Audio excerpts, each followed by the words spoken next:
संग हंसना और बतियाना, नया क्या सीखा क्या पाया, नया क्या सीखा क्या पाया, बैठ परिवार से। जो भी दे दे मालिक तू कर ले कबूल, कभी कभी कांटों में भी खिलते हैं फूल, कभी कभी कांटों में भी खिलते हैं फूल। वहाँ देर भले हैं अंधेर नहीं, वहाँ देर भले हैं अंधेर नहीं। घबरा के यूं गिला मत कीजिए, बहुत दिया देने वाले ने तुझको। चलती चक्की देख कर, चलती चक्की देख कर दिया कबीरा रोए। दो पाटों के बीच में साबुत बचो न कोई कबीरा, साबुत बचे न कोई। जो इस संसार में आया है ना, उसका एक दिन विनाश होना है। यहाँ आने वाला अमर नहीं है कोई। तू ऐसी करनी कर ले जिससे तेरा नाम अमर हो जाए, तेरा आना सफल हो जाए। इसमें बैठने का इतनी चीज़ें कितने अच्छे अच्छे तरीके से सबने बताई, इतना तो मैं जानता भी नहीं, इस तरीके से मैं बोल भी नहीं सकता। लेकिन मैं ये मानता हूँ कि जो बड़े लोगों का ज्ञान होता है ना, हम उसको कहीं ना कहीं पढ़ते रहते हैं लेकिन उसको रटते नहीं।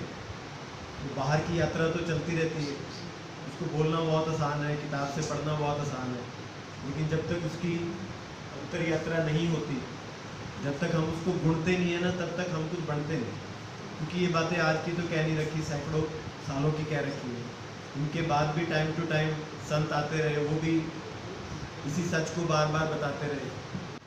और सिंगला जी ने जितना अच्छा ये बना रखा है प्रांगण, मैं और भी कई ओल्ड एज होम्स में जाता हूँ और उनकी अपनी मजबूरियों की वजह से उतना अच्छा माहौल नहीं बन पाता, क्योंकि फंड्स भी चाहिए, मैनेजमेंट भी चाहिए, हर एक के पास उतनी सहूलियत नहीं होती है, तो लगाते नहीं। तो यहाँ पे सहूलियत भी है और लगी भी हुई है। तो मुझे जितने भी एल्डर्स हैं, जब भी मैं आता हूँ तो बड़े खुश नज़र आते हैं। एल्डर अब्यूज़ अवेयरनेस डे के लिए मैं यहाँ पर आया था कि यहाँ जो बुज़ुर्ग हैं उनसे मिला जाए, कुछ बात की जाए और सुख दुख साझे किए जाएँ। लेकिन यहाँ पर जय भगवान सिंगला जी ने कबीर जयंती के उपलक्ष्य में भी प्रोग्राम किया हुआ था, तो काफ़ी गणमान्य और बहुत सुलझे हुए व्यक्ति यहाँ पर आए हुए थे, जिनसे कबीर जी की वाणी के बारे में पता चला और बुज़ुर्गों से भी बात की गई। मुझे भी अपना दिल हल्का करने का मौका मिला और मैं इसके लिए बहुत ही शुक्रिया अदा करता हूँ इस इंस्टीट्यूशन का कि जो इतने अच्छे माहौल में, इतने अच्छे रहन सहन के अंदर बुज़ुर्गों को रखा गया है। उनके चेहरे से बिल्कुल उदासी नहीं झलकती। तो हर बार की तरह मैं यहाँ अक्सर आता रहता हूँ, तो हर बार की तरह मुझे आज भी अच्छा लगा और जो अपने DLSA के जिस मकसद से आया था वो मकसद में मैं पूरा किया। आप सभी जानते हैं कि प्रेरणा संस्था एक ऐसी संस्था है जहाँ पे आध्यात्मिक, धार्मिक और सोशल और साहित्यिक ये सारे काम होते रहते हैं। तो आज हमारे हरकेश पपोसा जो हमारी संस्था के प्राण जिनको हम कहते हैं, हनुमान कहते हैं संस्था के, उन्होंने उनका सुझाव था कि कबीर जयंती यहाँ पे मनाई जाए। असल वो यहाँ पे मनाते हैं, तो आज वो कबीर जयंती यहाँ पे थी। और हमारा सौभाग्य ये रहा कि हमारे जो CGM है DLS से आदरणीय दुष्यंत चौधरी जी, वो भी हमारे साथ थे। मेरे को भी जीवन में ऐसा कभी सुनने को इतना नॉलेज नहीं मिला कबीर जी के बारे में जितना आज सुनने को मिला। सुन के दिल इतना खुश हुआ कि कैसे संत थे पहले, असली संतत्व था उनमें, और आज के संतों से उनका मुकाबला करो तो दुख होता है। उनमें कोई दिखावा नहीं, उनमें कोई किसी तरह का कोई छल नहीं, कपट नहीं, और आत्मा और परमात्मा दोनों के बीच में कोई अंतर नहीं। वो ऐसे संत थे जिनकी आत्मा परमात्मा से मिली हुई थी। तो ऐसे संतों के बारे में जब हम पता करते हैं, हमें कोई ज्ञान मिलता है, तो आत्मा सचमुच प्रसन्न होती है। आज मैं समझता हूँ कि मैं भाग्यशाली हूँ कि मैं हरकेश बपोसा की वजह से कबीर जयंती में मुझे शामिल होने का मौका मिला, और हमारे बुजुर्गों को भी शामिल होने का मौका मिला, और साथ ही हमें आशीर्वाद मिला अपने CGM DLS का। बहुत बहुत कबीर जी एक बहुत पहुँचे हुए संत थे, और उन्होंने घर बैठे भगवान को पा लिया। उन्होंने कोई आडंबर नहीं किया, और समाज में से आडंबरों को उड़ाने की और वास्तविक जीवन जीने की उन्होंने समाज को प्रेरणा दी। आज प्रेरणा में संस्था में आज हमने उनको याद किया, और उनकी जो शिक्षाएं हैं हमारी, उनके समाज के अंदर जो उनका प्रचलन है, उनको बोलकर गाकर भी सुनाया, और साथ में उस पर चलने के लिए आह्वान भी किया। और हमारा जो ये वृद्धाश्रम है, यहाँ पर सभी महापुरुषों की जयंतियाँ मनाई जाती हैं, और किसी से भेदभाव नहीं होता। और मैं समाज को एक संदेश देना चाहूँगी कि महापुरुष किसी के नहीं होते, ना वो किसी जाति के हैं, ना वो किसी धर्म के हैं, ना वो किसी संप्रदाय के हैं। वो समाज कल्याण के लिए पैदा होते हैं, और उनकी जो भी शिक्षाएं होती हैं वो मानवता के लिए होती हैं, ना कि किसी वर्ग विशेष के लिए होती है।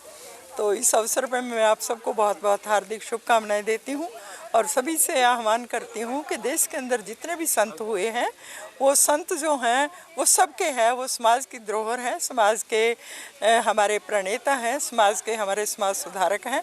उन सब की जयंतियों को मिलजुल कर मनाएं, चाहे वाल्मीकि जयंती है, चाहे शहीद उधम सिंह जी की जयंती है, कबीर की जयंती है, जिसकी भी जयंती आए तो हम सब मिलके इसको सेलिब्रेट करें। बहुत बहुत शुभकामनाएं। सामाजिक समरसता का संदेश देने के लिए प्रेरणा परिवार का ये हर समय कार्यक्रम रहता है कि अच्छे से अच्छा कार्यक्रम कर समाज को अच्छा संदेश देने के लिए। इसी कड़ी में हम पिछले 2 साल से यहाँ प्रेरणा के प्रांगण में कबीर जयंती का समारोह आयोजित करते हैं, क्योंकि कबीर महाराज की जो शिक्षाएं थी वो समाज के लिए एक आज भी आईना है, पहले भी आईना थी। वो एक ऐसे कवि थे जिन्होंने अपने समय में जो भी शब्द लिखा, आज उनका जो शब्द है उनके शब्दों पर बड़े से बड़े रिसर्च शोध कर रहे हैं। और कबीर जी महाराज अंधविश्वास के घोर विरोधी थे। आजकल अंधविश्वास के कारण पता नहीं, मैं एक पीछे आपने बहुत ही बड़ी घटना सुनी होगी कि दिल्ली में भी एक पूरा परिवार ख़त्म कर दिया गया था। तो ऐसी ऐसी घटनाएं समय समय पर समाज में अंधविश्वास के कारण घटती रहती हैं। तो समाज में कबीर महाराज की जो शिक्षाएं हैं वो ऐसी कुर्तियों पर घोर विरोध करती हैं, और ऐसी शिक्षाओं को एक समाज के लिए आईने का काम करती हैं। हमें भी बड़ा गर्व है कि प्रेरणा के प्रांगण में जब भी कबीर जयंती मनाई जाती है तो बड़े बड़े प्रबुद्ध लोग हमारे साथ जुड़ते हैं। आज माननीय हमारे जो जिला विधिक प्राधिकरण सेवाओं के जो प्रमुख हैं, चेयरमैन माननीय जज साहब दुष्यंत जी हमारे बीच में आए थे, और कितना अच्छे तरीके से आज माननीय जय भगवान सिंगला जी ने आज हमारे सामने बातें रखी। ये समय के साथ बड़ी समाज के लिए मार्गदर्शन करने का काम करेंगी। जैसे कि कबीर जयंती की आप सबको हार्दिक शुभकामनाएं। कबीर जी युग परिवर्तक हुए हैं, और उनकी जो वाणी है वो हर युग में सटीक बैठती है। 600 वर्ष से ऊपर हुए उनको जन्म लिए हुए, लेकिन उनकी जो वाणी है वो हमारे हर समय में सटीक बैठती है, और जो वो युग परिवर्तक हुए हैं, और हमारी आने वाली पीढ़ी का वो मार्ग प्रशस्त कर रहे हैं।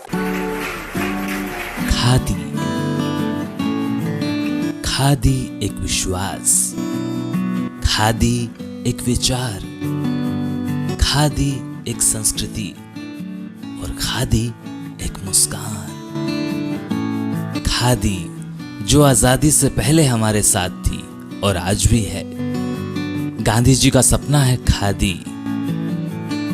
प्रधानमंत्री मोदी जी के आत्मनिर्भर भारत का विशेष हिस्सा है खादी। तो आइए इसी सपने को साकार करने के लिए हम भी अपनाएं खादी, हमारी स्वदेशी खादी, हमारे देश में बनी हमारी अपनी खादी।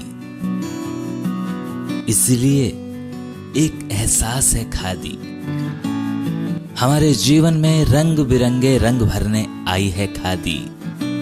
आपके अपने शहर कुरुक्षेत्र में गांव मिर्जापुर आपके लिए लेकर आया है खादी के बने एक से बढ़कर एक डिजाइन, कलर्स व सभी प्रकार के वस्त्र।